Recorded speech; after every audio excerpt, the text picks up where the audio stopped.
Olá, olá, olá! Essa vai ser a madrugada da virada. Ainda vou fazer mais uma chamadinha, porque a gente está fechando um ciclo de 9 números e dando um start para um novo ciclo. Mas agora, nesse momento, a pergunta aqui, que não quer calar, que é continuando a pergunta anterior, é quando o arcano vem invertido, Fernanda, de cabeça para baixo, na jogada, ele tem algum sentido diferente? Tem alguma interpretação ou significado que não seja o dele mesmo? Então, na época minha, que é uma época de muita revista, muito planeta, né? Mas a Planeta era uma revista legal. Enfim, e muita literatura. Tava até pegando aqui os bookletzinhos e tal, dando uma checada. E boa parte deles, e o que foi traduzido deles, vem a versão da carta e a versão da carta ou invertida ou reversa.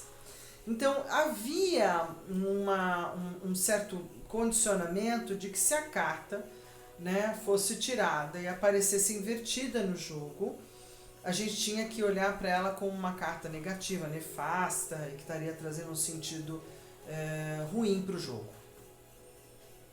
Passou um tempo e eu aprendi, essa é uma outra dica que eu dou, né, que o baralho ele deve ser guardado da melhor forma possível, em ordem. Se você puder colocar em ordem numérica, pelo menos uma vez por semana, uma vez a cada 15 dias, arrumá-lo.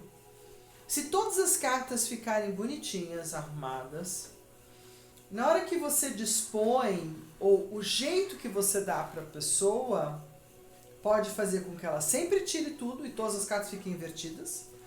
Ou então é mais um truque, entra na questão do truque. Depende de como eu embaralhar ou de como eu guardar as cartas, a pessoa puxa e inverte a carta, ou a pessoa puxa e não inverte.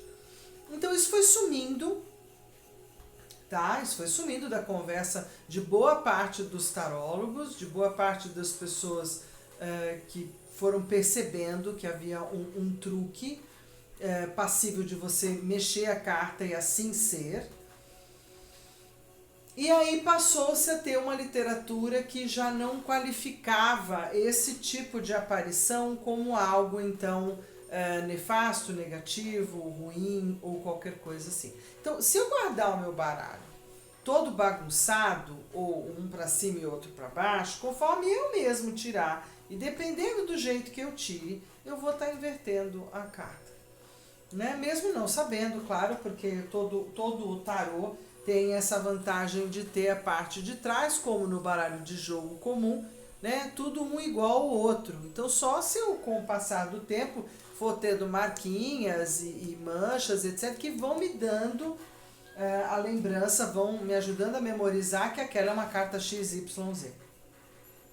Então, hoje, em boa parte da literatura que se tem de livro e de booklets, o que você tem é a versão da carta enquanto positiva e a versão da carta enquanto negativa. O que ela traz de bom, o que ela traz de mal.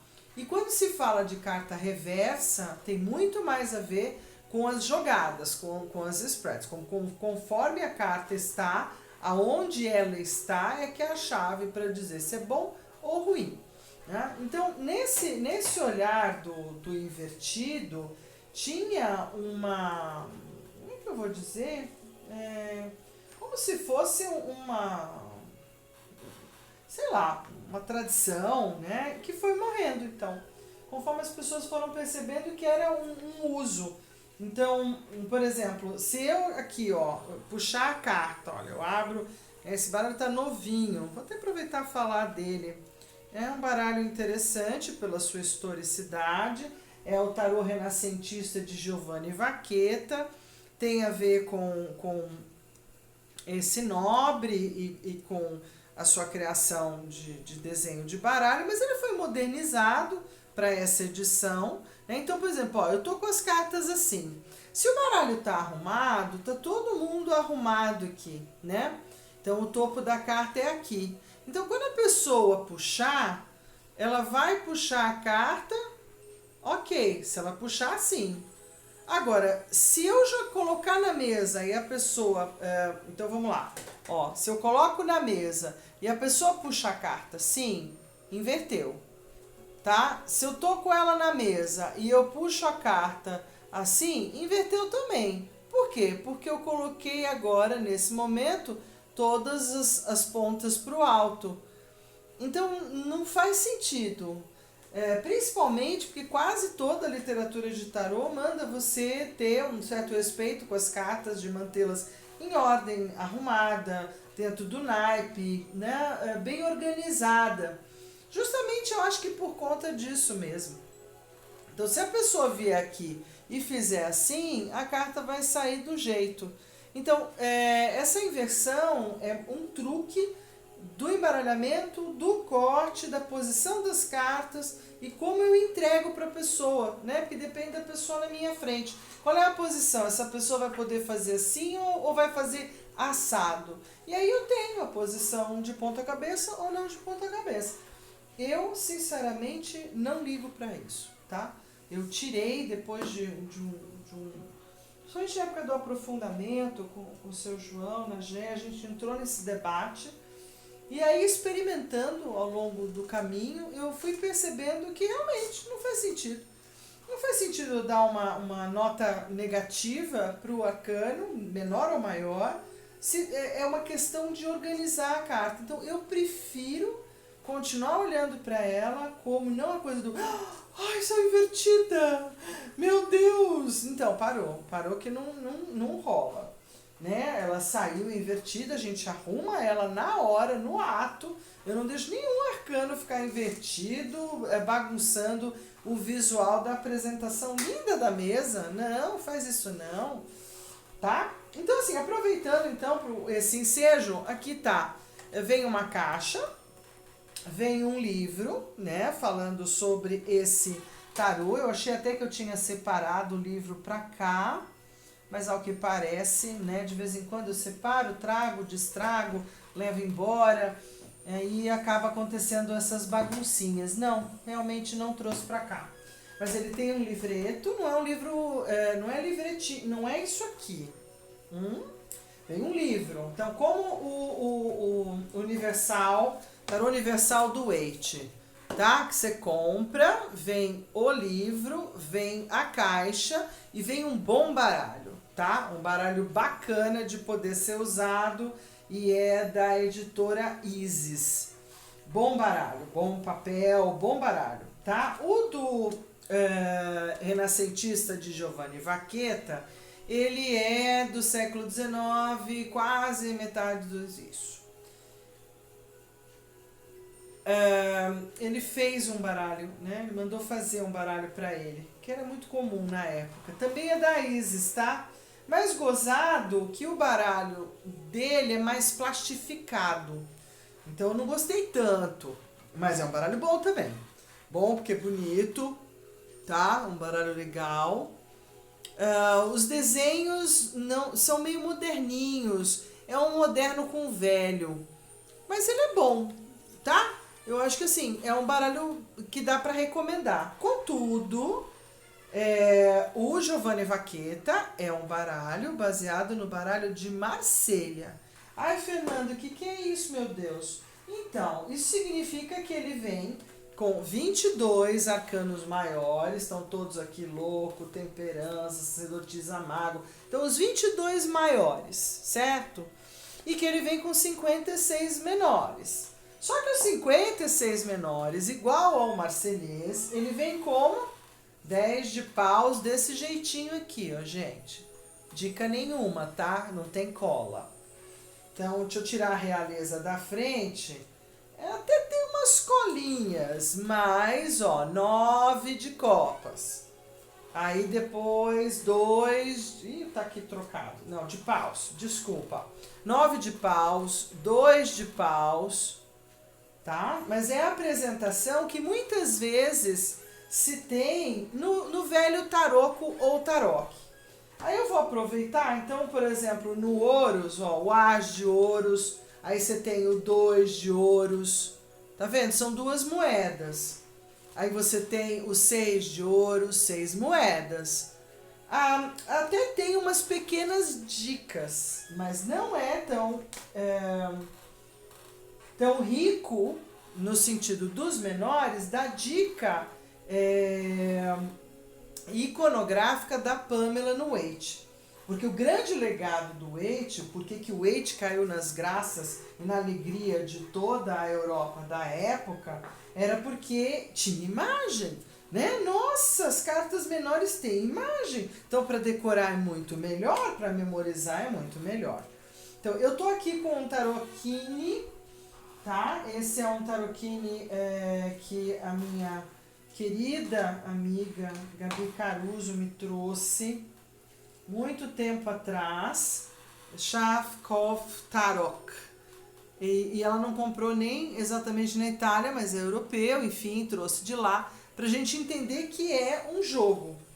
E que é um jogo que tem as cartas com números,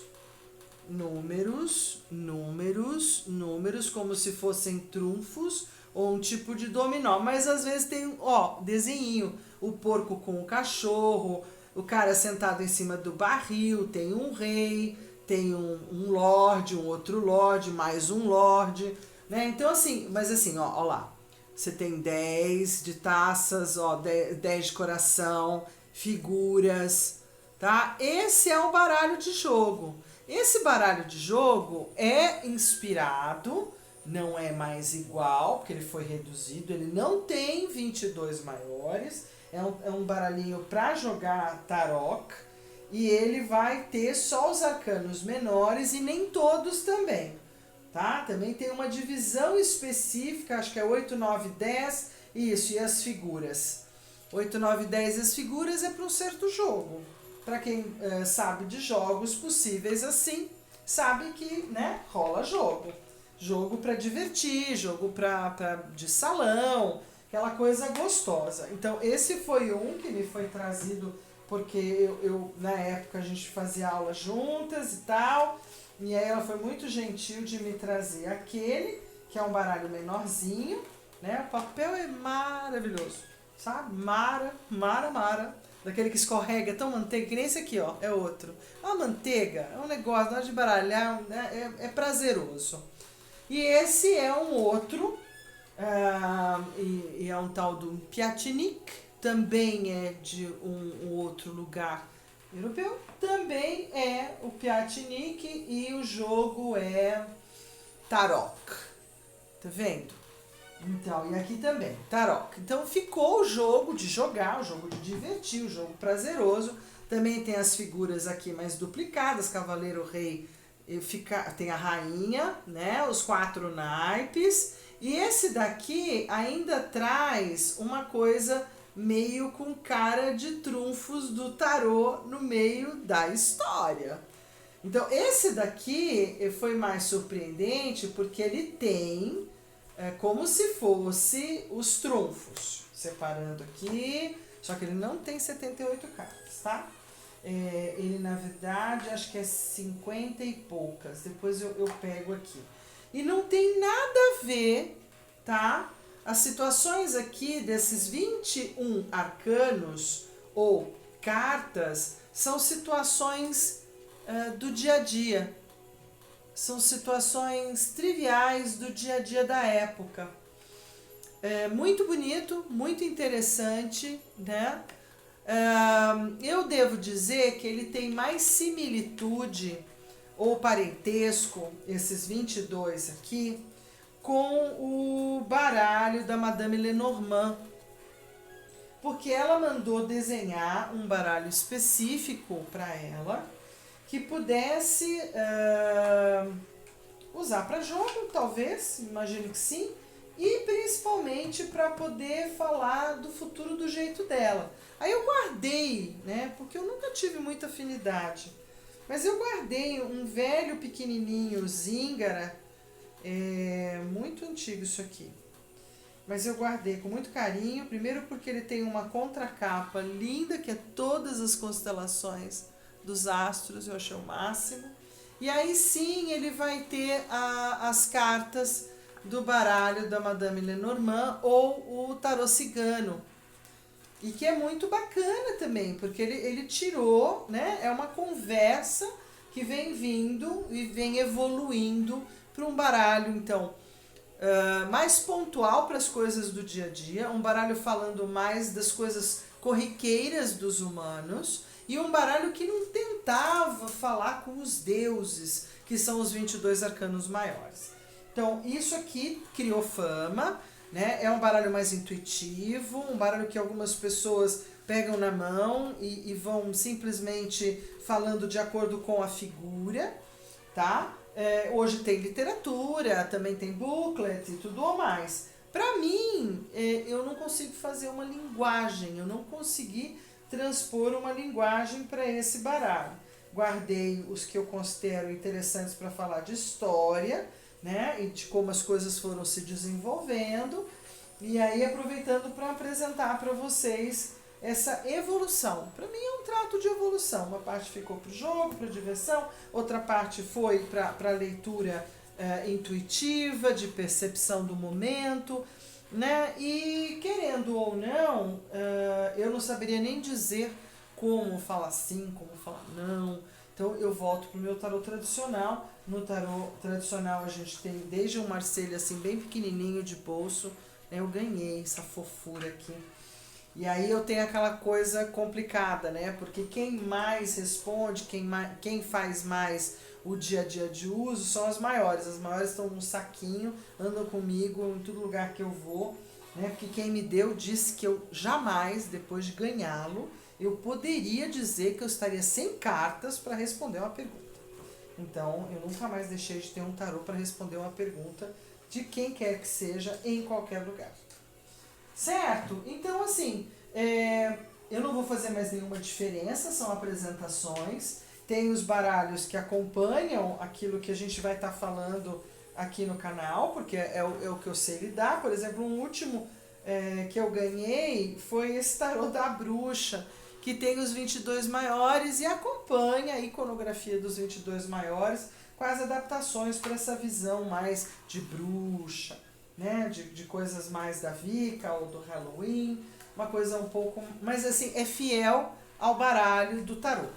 Então, a fidelidade do baralho do tarô, quando o tarô é do Waite, é ter as 22 maiores, mais 56, todas pintadinhas, então elas têm uma cola. Você fica com um auxílio técnico iconográfico para poder falar das menores, tanto quanto você tem um auxílio para as maiores. Quando o baralho, que nem o do Giovanni Vaqueta, acompanha o tarô marselhês, você vai ter 22 arcanos maiores com imagens, e aí eles são todos muito parecidos, não fogem da tradição, mas você vai ter 56 figuras, das quais 4 da família real ou da realeza, de cada naipe, e de número 1 a 10. Então aí você tem que ter um outro gênero de conhecimento, né, que é um pouco entre a numerologia, entre a cabala, um outro nível de conhecimento 1 a 1 para você poder falar dele. Então eu preciso conhecer antes, porque aqui não vai me dar dica nenhuma, tá? Então fica aí a conversa desses últimos baralhos que eu queria dividir com vocês, assim como tem baralhos que mesmo como esse daqui, ele tem lá na Simbólica, é um baralho muito gostoso, tal, e um trabalho lindíssimo de um herbalista lá dos Estados Unidos, e acompanha todo o tarô para quem gosta de ervas, para quem entende inglês, porque ele não tem tradução. Como ele estava aqui, resolvi falar dele também, tá bom? Então, assim, carta invertida, que nem o dependurado, só o dependurado. Todas as outras, melhor que você coloque elas numa posição normal, que você possa ler no jogo de forma normal.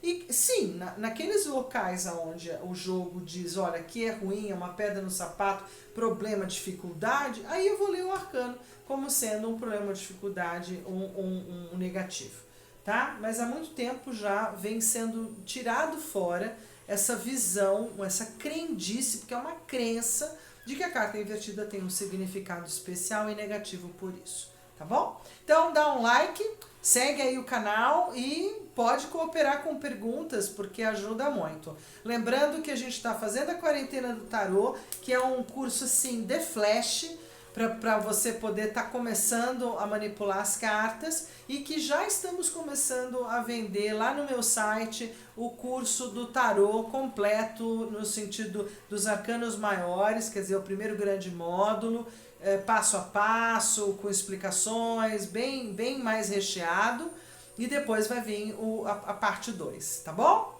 Valeu, obrigada!